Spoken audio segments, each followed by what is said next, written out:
Hello, you're welcome once again. Today we'll be talking about failed relationships.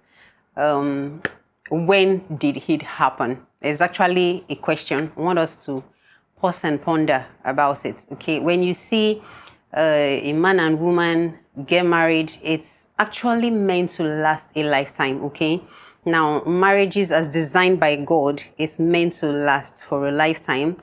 No divorce, no separation. Okay, that's how it ought to be, because when it ends, it actually disrupts things. Those involved are affected negatively. They are scarred, the children, the family members, relatives, and friends. And then even the man and the woman too, they are actually affected. It hurts them.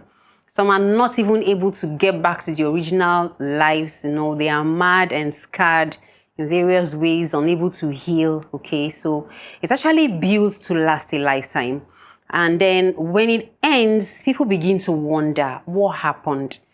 Some persons trying to intervene, counseling, and trying to find out exactly where the problem started from. And people come up with all kinds of reasons why it has ended. But the question here is, did that breakup, did that failure, did it happen that moment when those one or two of the individuals said, no, we don't want anymore? No, I don't think so. It most likely started way back before then. Okay, now when people want to get married and then they present their choice, okay, life partner to family members, you hear admonitions and instructions. Oh, when you go, don't come back again. You don't have any home here in this house and all of that. Oh, when you go, make sure you treat your wife well and all those admonitions. Yes, it's all good. Or a counseling in church where both couples are counseled on how to live and how to treat each other. It's all good. I mean, it's wonderful. But it should start far back from the formative years.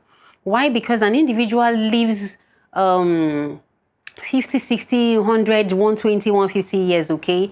But it's just a few years of 0 to 18 years where a whole lot of things ought to be built into that individual.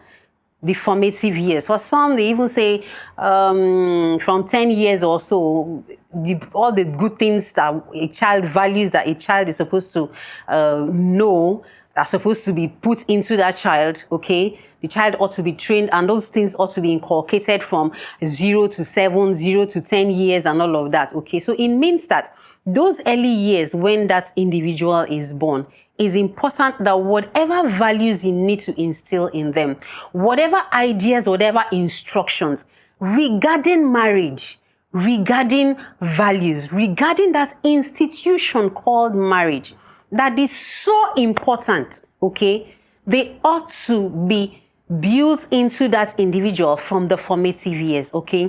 So what's the point here is that everybody involved. For example, now when a marriage fails, you hear people advising and passing blames and all of that. The truth is, how much effort have you put into building an individual? For example, your children, your neighbors, as a teacher, okay, those children who passed through you while you were teaching in that classroom, how much information did you give to those pupils, to those children while they pass through you regarding how to live, how to behave, okay, regarding the important values that make for a successful life, okay, and marriage, okay? So the point we are making here is this, that you as a spiritual leader, you as a parent, as a guardian, okay, as an adult, okay, that it is very important that individuals are prepared for that important responsibility called marriage from the formative years. So as a parent, you learn to model the right thing. As a spiritual leader, you learn to prepare those individuals under you from a very young age. You prepare them, teach them how to choose right, how to behave right, how to live what to expect, what to give that will bring about a successful marital life. So it doesn't start from that point when the person wants to get married. That's when you start advising. That's when you start warning. That's when you start instructing. Or at that point when the person is married and the marriage is failing, that's when you start advising. It will be easier that you building the capacity, you building the strength, the skill, and all that is required from the young age, from the formative years, and prepare them till when it's time, it becomes easier to choose right.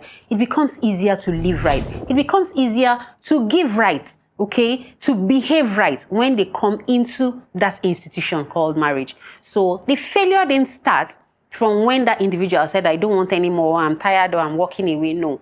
The failure started from not preparing that individual, from not, building the capacity and the skill and all that's required for that individual to make a marriage work.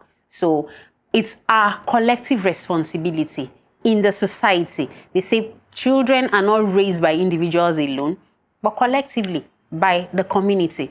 So if we want marriages to last, if we want relationships to last, or people to thrive in their relationships, then we need to make up our minds and then put in the right things to ensure that people are better prepared for the responsibilities that come with marriage. Thank you very much. If you like this content, we want you to subscribe, and also share, so we all benefit from this. Thank you.